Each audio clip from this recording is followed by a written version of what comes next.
Israel লেবাননের শর্ত না মানলে আগামী সেপ্টেম্বরের শুরুতে নির্ধারিত আলোচনায় অংশ নেবে না বৈরুত। দেশটির প্রতিনিধি দলের নেতৃত্বের ঘনিষ্ঠ একটি সূত্রের বরাত দিয়ে এই তথ্য জানিয়েছে লেবাননের সংবাদ মাধ্যম অরিও লেজুর। প্রতিবেদন অনুযায়ী ইসরায়েল লেবাননের দাবিগুলো মেনে নেবে কিনা তার ওপরই পরবর্তী আলোচনায় বৈরুতের অংশগ্রহণ নির্ভর করছে। এ কারণে পরবর্তী বৈঠকের নির্দিষ্ট তারিখও এখনও চূড়ান্ত হয়নি।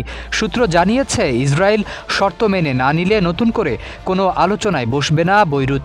দেশটির প্রধান দাবিগুলোর মধ্যে রয়েছে পূর্ণাঙ্গ যুদ্ধবিরতি এবং দক্ষিণ লেবাননে ইসরায়েলি সেনাবাহিনীর ধ্বংসযজ্ঞ ও মাটি কাটার কাজ সম্পূর্ণ বন্ধ করা। এদিকে যুদ্ধবিরতি নিয়ে আলোচনা চললেও দক্ষিণ লেবাননে ইসরায়েলি হামলা অব্যাহত রয়েছে। ন্যাশনাল নিউজ জানিয়েছে দক্ষিণাঞ্চলের বিভিন্ন এলাকায় হামলা চালিয়েছে ইসরায়েলি বাহিনী। এর মধ্যে মানসুরি ও নাবাইতে আল ফাউকা এলাকায় গোলাবর্ষণ ও কাফর তেবনিত শহরে বড় ধরনের বোমা হামলার খবর পাওয়া গেছে।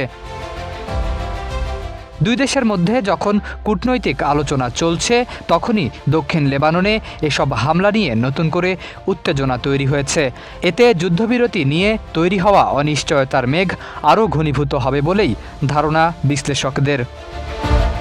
শরীফ উদ্দিন, ইত্তেফাক নিউজ।